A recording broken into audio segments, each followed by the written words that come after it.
Good morning student. आज की video जो है क्लास 12 बायोलॉजी सब्जेक्ट बायोलॉजी है और चैप्टर नंबर 6 जैसा कि हम चल रहे हैं चैप्टर नंबर 6 में हमने एक वीडियो बनाया हुआ है। आज हम उसके आगे की बात करेंगे। तो आगे की हम बात करेंगे कि आनुवंशिक पदार्थ क्या होता है, आनुवंशिक पदार्थ किसे कहते हैं। उसमें हम पढ़ेंगे डीएनए की पैकेजिंग कैसे की जाती है, आनुवंशिक पदार्थ की खोज कैसे हुई, आनुवंशिक पदार्थ डीएनए ही है ये कैसे स्पष्ट हुआ, और आनुवंशिक पदार्थ के क्या गुण होते हैं जिसकी वजह से डीएनए को आनुवंशिक पदार्थ बनाया गया। उसके पहले एक महत्वपूर्ण सूचना आपको इस सब्जेक्ट में देनी, इस चैप्टर में देनी है। ये चैप्टर जो है हमको, जैसे कि चैप्टर का नाम है वंशांगत के आणविक आधार, तो हमें पता चल गया कि वो आणविक क्या है, डीएनए और आरएनए। तो हम ये देखेंगे कि कैसे डीएनए लक्षणों को प्रभावित करता है। तो इसके लिए हम एक फ्लो चार्ट बना दे रहे हैं, उससे आपको समझ में आ जाएगा। फिर हम उस पर एक चर्चा कर लेंगे। तो सबसे पहले तो ये देख लें कि डीएनए है, ये अपनी प्रकृति करता है, जिसकी चर्चा हम आगे करने वाले हैं, कैसे अपनी प्रकृति करता है। और उसके बाद एक प्रोसेस होता है जिसे हम बोलते हैं अनुलेखन। अनुलेखन में हम देखेंगे कि डीएनए से कैसे एमआरएनए का निर्माण होता है।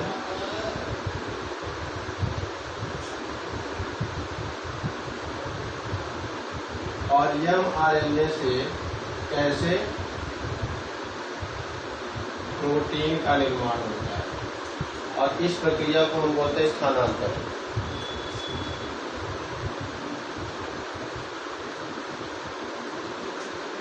तो कुल मिला के हम बात करेंगे इस पे आगे। तो यहाँ पे ये ग्राफ हमें बता रहा है कि डीएनए से एमआरएनए का निर्माण कैसे होता है, उस प्रक्रिया को अनुलेखन कहते हैं, इसको हम आगे देखेंगे।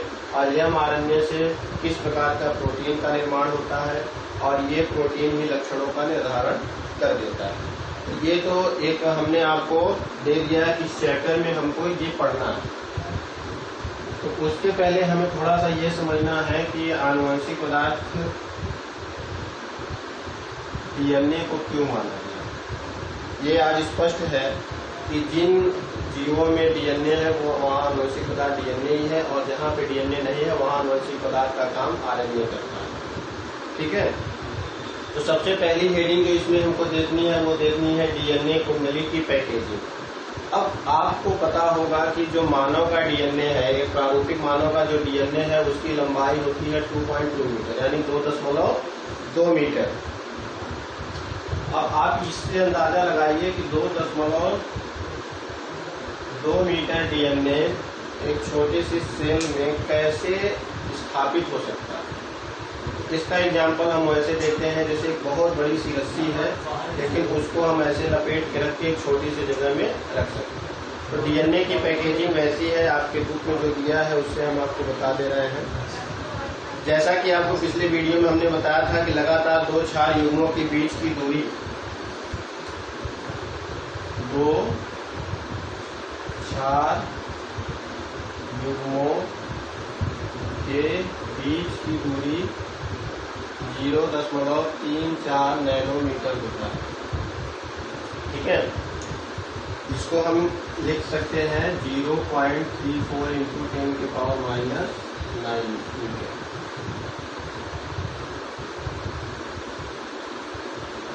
अब मान लिया जाए कि यदि एक प्रारूपिक स्तनधारी में हम लोग भी आते, स्तनधारी कोशिका में डीएनए कुंडली की लंबाई की गणना करनी हो तो हम साधारणतः सभी क्षार युग्मों की संख्या लगातार दो क्षार युग्म के बीच की दूरी से गुणा करने पर दूरी की गणना हम कर सकते हैं। अब यह है 6.6 गुणित 10⁻⁹। अगर इन क्षार युग्मों की संख्या है, इतने क्षार युग्म दिए गए हैं, और इन क्षार युग्मों में हम किसका गुणा कर देंगे, 0.34 इंटू 10⁻⁹।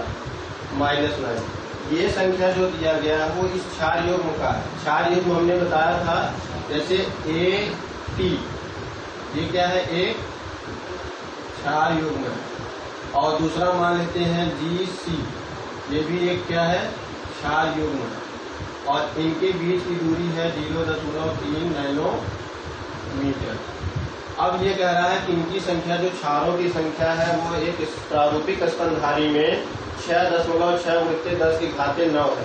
और उसमें हम इसके बीच की दूरी गणना कर लें तो 0.34 × 10⁻⁹ है। इन दोनों को कैलकुलेट करेंगे तो करीब ये आएगा 2.2 मीटर। इन दोनों को कैलकुलेट करेंगे तो कितना आएगा, लगभग 2.2 मीटर आएगा। तो जैसा कि हमने आपको पहले यहाँ बता दिया था कि जो डीएनए के प्रारूपिक स्तनधारी का जो डीएनए की लंबाई है वो 2.2 मीटर है, जबकि उसके शरीर की लंबाई उससे काफी कम है।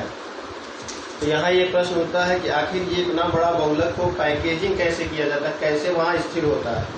अब मान लेते हैं ई कोलाई, ये आपको समझ में आ गया होगा। अब मान लेते हैं ये ई कोलाई बैक्टीरिया है, तो बैक्टीरिया का नाम है ई कोलाई।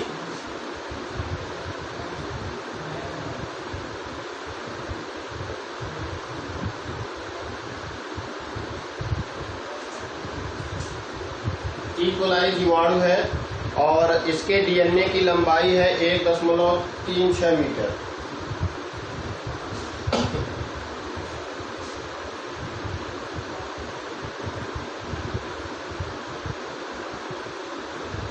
डीएनए की लंबाई है 1.36 मीटर। तो इसमें क्षार युग्मों की गणना हम कैसे कर सकते हैं, तो हम इसमें क्षार युग्मों की गणना क्षारों की संख्या के आधार पर कर सकते हैं। और अगर क्षार युग्म नहीं दिया है तो इसमें हम 0.34 उसके 10⁻⁹ से डिवाइड कर देंगे तो हमें क्षार युग्म निकल के आ जाएंगे। ये थोड़ा सा गणितीय फार्मूला है और आप इसको बहुत आसानी समझ सकते हैं कि इसमें अगर हम 0.34 उसके 10⁻⁹ से भाग दे देंगे तो ये हमें क्या निकल के आएगा, क्षार युग्मों की संख्या निकल के आएगी। तो आप भाग करके देख सकते हैं। तो इस हिसाब से हम यहाँ पे कहने का तात्पर्य ये है कि अगर हमें क्षार युग्म पता हो तो हम डीएनए की लंबाई बता सकते हैं, और अगर डीएनए की लंबाई दी गई है तो उसमें हम क्षार युग्मों की संख्या को कैलकुलेट कर सकते हैं। अब जैसा कि ई कोलाई की जब हम चर्चा कर रहे हैं तो दो तरह की कोशिका आपको पहले पढ़ाया गया है। कोशिका दो तरह की होती है, एक होती है प्रोकैरियोटिक और दूसरा होता है यूकैरियोटिक। प्रोकैरियोटिक को बोलते हैं हिंदी में असीम केंद्र की, और इसे बोलते हैं ससीम केंद्र की।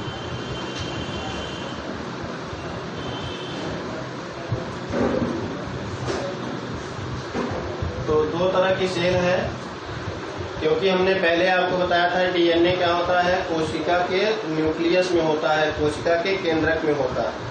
तो असीम केंद्र की जैसे ई कोलाई जिसमें स्पष्ट केंद्रक नहीं मिलता, इसके बावजूद भी डीएनए पूरी कोशिका में नहीं फैला होता। ऐसा नहीं है कि पूरी कोशिका में डीएनए फैला होगा। आपको बताया गया है न्यूक्लियस होता है, न्यूक्लियस का एक घेरा होता है जिसे न्यूक्लियर मेम्ब्रेन कहते हैं, तो न्यूक्लियर मेम्ब्रेन नहीं होता। इसके बावजूद डीएनए पूरी कोशिका में फैला नहीं होता है।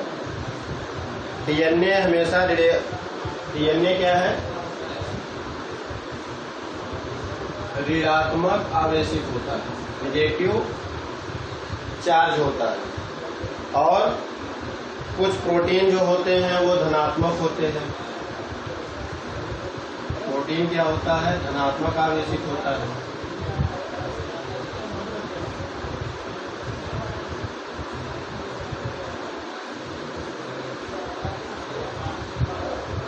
जिससे क्या होता है, ये प्रोटीन डीएनए को एक जगह बांध के रख सकता है।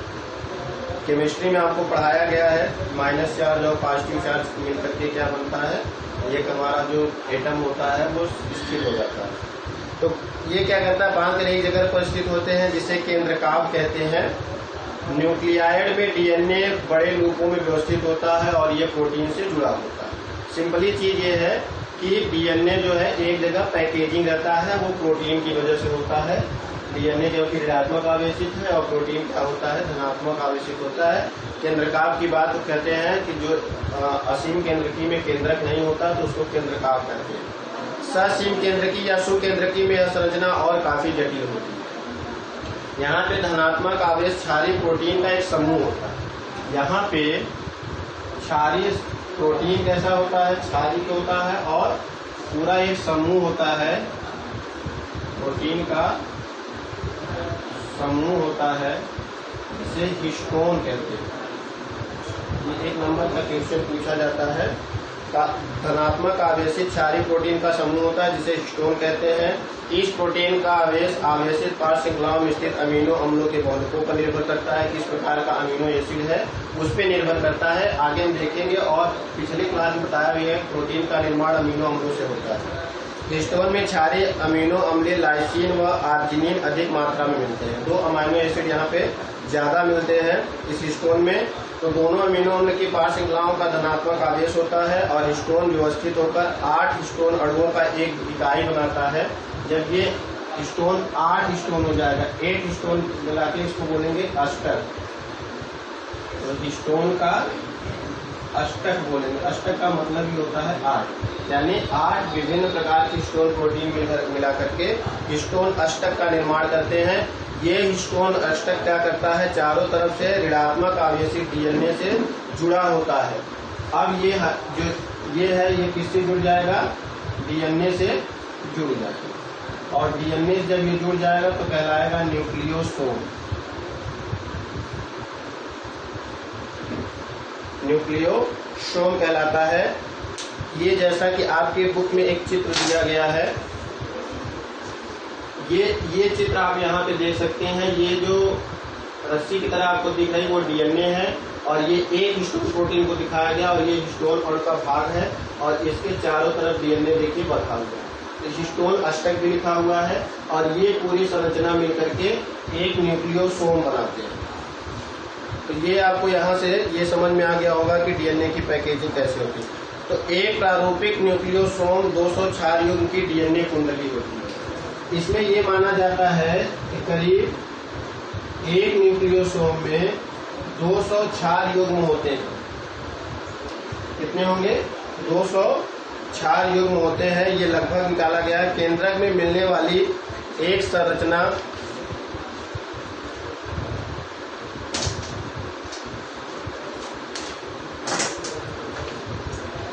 न्यूक्लियोसोम एक के बाद एक मिलते हैं और जिसे हम क्रोमेटिन कहते हैं। अब ये न्यूक्लियोसोम क्या बन जाएगा, एक से एक जुड़ करके क्या बन जाएगा, क्रोमेटिन बन जाएगा, जो केंद्रक में अभिरंजित धागे की तरह स्ट्रक्चर दिखाई पड़ता है। ये न्यूक्लियस में मान लीजिए ये है, इस तरह से धागे की तरह स्ट्रक्चर दिखाई पड़ेगा। ये क्या है, क्रोमेटिन है। यानी क्रोमेटिन किसका बना, न्यूक्लियोसोम का। न्यूक्लियोसोम किसका बना, हिस्टोन अष्टक और डीएनए से। और ये माना गया है कि एक न्यूक्लियोसोम में जो डीएनए है उसमें 200 क्षार युग्म होते हैं।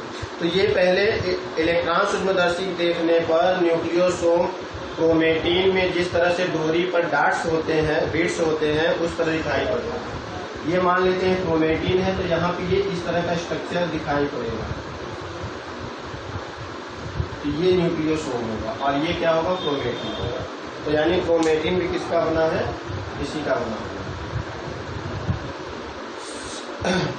और सैद्धांतिक रूप से हम कह सकते हैं कि एक स्तनधारी कोशिका में ऐसे दाने की तरह रचना की संख्या क्या हो सकती है, तो हम वो संख्या भी निकाल सकते हैं। डोरी पर बीट्स ऐसी संरचना क्रोमेटिन व या कोष्ठित होकर क्रोमेटिन धागों का निर्माण करती है और जो आगे कुंडलित व संघनित होकर कोशिका विभाजन की मध्यावस्था में गुणसूत्र का निर्माण करती है। यही क्रोमीन क्या बन जाएगा, गुणसूत्र बन जाएगा।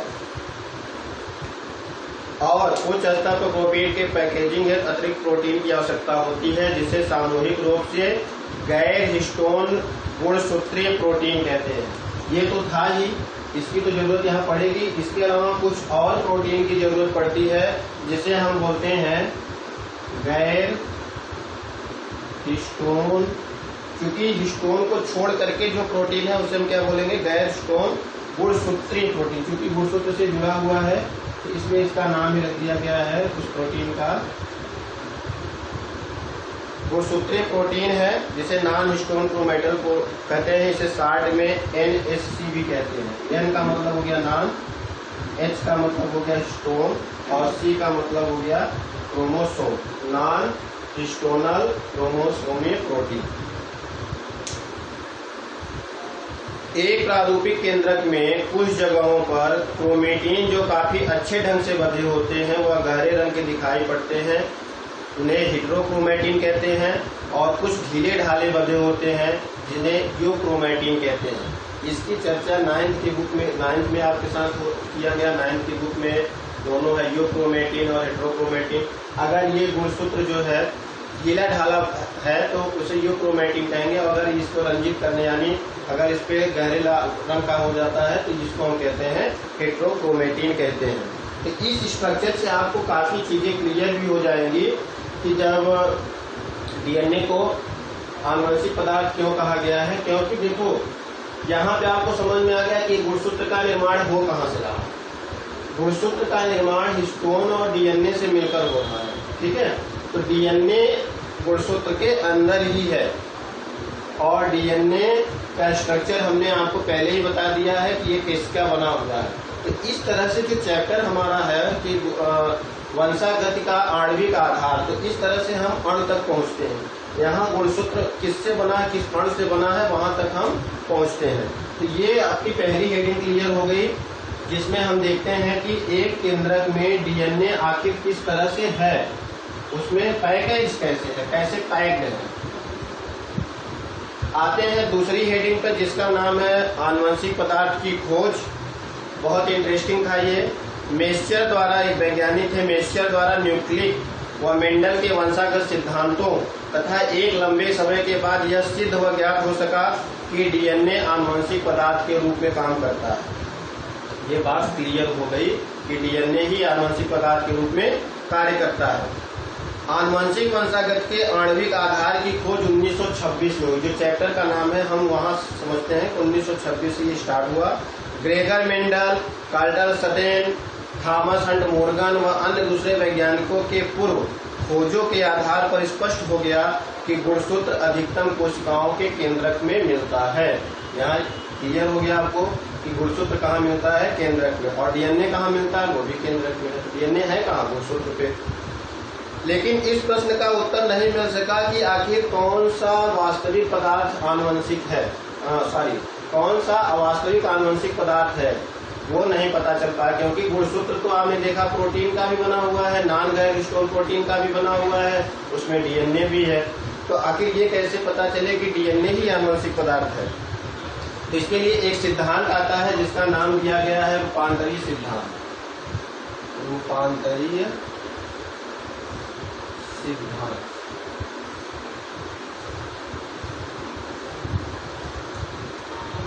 रूपांतरीय सिद्धांत वर्ष 1928 में फ्रेडरिक ग्रिफिथ, ये बहुत ही इनका नाम आता है जब भी इस चैप्टर का नाम आता है, फ्रेडरिक ग्रिफिथ, 1928 26 में तो ये न्यू पढ़ी कि आणविक अणु के बारे में जाना जाए। तो इन्होंने क्या किया था, स्ट्रेप्टोकोकस निमोनी बैक्टीरिया का नाम है, स्ट्रेप्टोकोकस, उसका नाम है बैक्टीरिया का स्ट्रेप्टोकोकस न्यूमोनी। आपको पता है निमोनिया जिसकी वजह से होता है, उस बैक्टीरिया का नाम है। और ये स्ट्रेप्टोकोकस बायोलॉजिकल नेम हो गया। तो स्ट्रेप्टोकोकस निमोनी पे इन्होंने क्या किया, कई प्रयोग किए और एक साथ कई प्रयोगों से रूपांतरण को अच्छे ढंग से व्याख्या की। उनके प्रयोगों के दौरान एक सजीव जीवाणु के प्राकृतिक रूप से परिवर्तन हो गया। जो बैक्टीरिया है उसके अंदर प्राकृतिक रूप से जो उसका नेचुरल था स्टाइल था उसमें परिवर्तन हो गया। इन्होंने किया कैसे, उस एक्सपेरिमेंट को देखते हैं। जब स्ट्रेप्टोकोकस निमोनी जीवाणु को संवर्धन प्लेट कल्चर मीडियम पे रखा जाता है तो इसमें कुछ चिकनी चमकीली कॉलोनी बन जाती है। मान लेते हैं ये बैक्टीरिया है, पीछे दिखाते हैं, इस पे एक इसका स्ट्रक्चर में क्या हो जाएगा, एक चिकनी परत बन जाती है और दूसरी सक्षम कॉलोनी का निर्माण हो जाता है। तो अब हम इस तरह से दो बैक्टीरिया देखते हैं। या एस प्रभेद के जीवाणु में श्लेष्मा युक्त आवरण होता है, जबकि आर प्रभेद में यह आवरण नहीं होता। अब इसको कैसे समझेंगे? हम मान लेते हैं दो बैक्टीरिया है ए और बी, ठीक है। तो इसके अगर आवरण पे इसकी जो स्ट्रक्चर है उस पे क्या बनता है, एक शुगर का लेबल बन जाता है। तो शुगर को हम किससे दिखाते हैं? यस से दिखाते हैं। तो इसको हम क्या बोलेंगे? यस प्रभेद। और अगर इस ए पे यस का प्रभाव नहीं होता तो ये कौन सा कहलाएगा? आर प्रभेद। शुगर बन गया तो यस और शुगर नहीं बना तो आर। ये बैक्टीरिया का जब स्ट्रक्चर हम पढ़ते हैं तो उसमें ये पढ़ाया जाता है कि उसका स्ट्रक्चर कैसा है, उसकी जो कोशिका भित्ति है वो कैसी होती है, इस सब के बारे में हम उस समय चर्चा करते हैं। तो आपको यहाँ केवल ये देखना है कि जो स्ट्रेप्टोकोकस न्यूमोनी बैक्टीरिया है उसमें दो भेद बन जाते, दो स्ट्रेन बनते हैं। इसको इंग्लिश में स्ट्रेन बोलते हैं। यस प्रभेद तब होगा जब इसके ऊपर एक चिकनी शर्करा की सतह बन जाएगी तो यस प्रभेद कहलाएगा, और अगर नहीं हो रहा है तो वो आर प्रभेद कहलाएगा। इसको और स्पष्ट समझने के लिए हम ऐसे लिख सकते हैं, ये निमोनिया है, ये निमोनिया का बैक्टीरिया है, ये दो हो जाएगा यस और ये हो जाएगा आर। यस का मतलब हुआ शुगर का लेबल चढ़ा हुआ, इसको बोलेंगे यस प्रभेद, जिसे इंग्लिश में बोलते हैं स्ट्रेन। और इसको बोलेंगे आर प्रभेद, इसे बोलेंगे आर स्ट्रेन। इन दोनों में केवल अंतर क्या है कि इस पे शुगर का लेबल चढ़ गया है, इस पे शुगर का लेबल नहीं है, ठीक है। बहुत सारे इस तरह की बैक्टीरिया बन जाएंगे। अब क्या होता है, यस प्रभेद से संक्रमित चूहा निमोनिया के संक्रमण से मर जाते हैं। अगर ये बैक्टीरिया चूहे में चला गया तो चूहा क्या हो जाएगा? मर जाएगा, ठीक है। जबकि आर प्रभेद द्वारा निमोनिया नहीं होता। ये अगर चूहे में जाएगा तो इसको कोई प्रभाव नहीं होगा, कोई प्रभाव नहीं। यानी अब आप समझो कि एक ही बैक्टीरिया है, उसमें केवल एक शुगर का लेबल चिकनी सतह होने के कारण इसमें परिवर्तन हो गया, और ये उसके कारण क्या हो रहा है, ये चूहे में अगर जाता है, चूहे में अगर इस बैक्टीरिया को डाल देते हैं तो चूहा मर जाता है। ग्रिफिथ ने यही किया, फ्रेडरिक ग्रिफिथ यही कर रहे थे। तो उन्होंने क्या किया, जब एस स्ट्रेन को चूहे में इंजेक्ट कराया तो चूहा मर गया, जबकि आर स्ट्रेन को किया तो चूहा जीवित रहता है। फिर क्या होता है, ग्रिफिथ ने जीवाणु को गर्म करने पर उन्हें मृत पाया। इनमें से जीवाणुओं को जब निकाला तो उन्हें मृत पाया। उसने पाया कि गर्म करने पर मृत यस प्रभेद जीवाणु को चूहे में प्रवेश कराने से उसकी मृत्यु नहीं होती। इन्होंने क्या किया कि इस चूहे से निकाल करके यस प्रभेद को क्या किया, पानी पे गर्मा करके डेड करा दिया। अब ये क्या हुआ, यस स्ट्रेन क्या हो गया, यानी जो यस स्ट्रेन था उसको इन्होंने क्या किया, यस प्रभेद को जैसे लिख लेते हैं, यस प्रभेद जो क्या है मृत, मृत किसकी वजह से हुआ है, ताप की वजह से।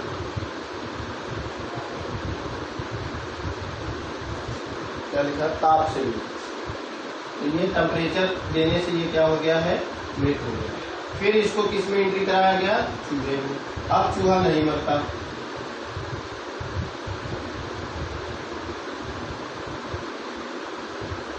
यहाँ देखिए, जब जीवित यश प्रभेद को डाला गया तो चूहा मर गया, लेकिन जब यश प्रभेद को पहले क्या किए इन्होंने, गर्म करके उसको मृत किया, और मृत करने के बाद, मारने के बाद इसको चूहे में इंजेक्ट कराया तो फिर चूहा नहीं मरता, ठीक है। अब इससे क्या होता है कि चूहा जब जीवित रहता है, फिर इन्होंने क्या किया, एस प्रभेद को, ये हम अब यहाँ इरेज कर दे रहे हैं। आप इसको अगर देखना हो तो आप वीडियो को पॉज करके रिपीट करके देख सकते हैं। तो यहाँ हम जब एस प्रभेद, मरा हुआ एस प्रभेद प्लस ये हम लिख लेते हैं ताप से मृत, और इसके साथ किसको ऐड कर दिया, आर प्रभेद। आर प्रभेद क्या है, जीवित है, वो सजीव है। इन दोनों को मिला करके जब चूहे में इंजेक्ट किया गया तब चूहा मर जाता है। तब क्या होता है, चूहा मर जाता है। अब देखो, अब आपको क्लियर हो गया। यानी अगर जीवित यश प्रभेद को चूहे में डालते हैं तो चूहा मर जाता है, लेकिन अगर यश प्रभेद को मृत करके फिर चूहे में डाला जाता है तो चूहा जीवित रहता है। लेकिन जब यश प्रभेद को आर प्रभेद के साथ चूहे में प्रवेश कराया जाता है तो चूहा मर जाता है। आपको याद होगा अभी 2 मिनट पहले वाले उसमें हमने बताया कि आर प्रभेद को अगर अलग से डालते हैं, अलग से इंजेक्ट करते हैं चूहे में तो चूहा जीवित रहता है। अब आप देखो, इस यश प्रभेद की वजह से ये आर प्रभेद का भी जो सिस्टम था वो पूरा चेंज हो गया। तो ग्रिफिथ ने बताया कि आर प्रभेद जीवाणु तापमृत यश प्रभेद जीवाणु द्वारा रूपांतरित हो गया।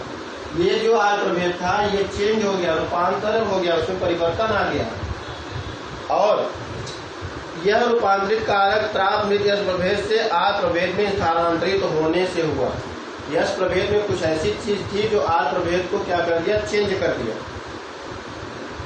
इसमें चिकनी बहुशर्कराइड आवरण का निर्माण हो जाता है। इससे क्या होता है, इस आर में वो शुगर का निर्माण हो जाता है, जिससे यह उग्र रूप में परिवर्तित हो जाए। जो आर शांत था वो क्या हो गया, उग्र हो गया। यह निश्चित ही आनुवंशिक पदार्थ के स्थानांतरण के कारण हो पाता है। इन प्रयोगों से आनुवंशिक पदार्थ के जीव रासायनिक प्रकृति के बारे में नहीं बताया जा सकता। फिर वही केस था, वहां पे इसके बारे में डिटेल नहीं दिया जा सका कि ये प्रोटीन की वजह से हुआ है, ये डीएनए की वजह से हुआ है। तो आगे आता है रूपांतरित सिद्धांत के जीव रासायनिक लक्षण। वीडियो काफी लंबा हो रहा है तो हमारे कुछ टॉपिक अभी छूट जा रहे हैं, तो इसको हम नेक्स्ट वीडियो में देखेंगे, क्योंकि अब हम आ गए हैं कि आनुवंशिक पदार्थ की खोज कैसे हुई है। आनुवंशिक पदार्थ डीएनए ही है, और आनुवंशिक पदार्थ के कौन कौन से गुण है जो डीएनए पूरा करता है, इन सब की चर्चा हम नेक्स्ट वीडियो में करेंगे। और उसके बाद सबसे मोस्ट इम्पॉर्टेंट टॉपिक आपका आएगा अनुलेखन।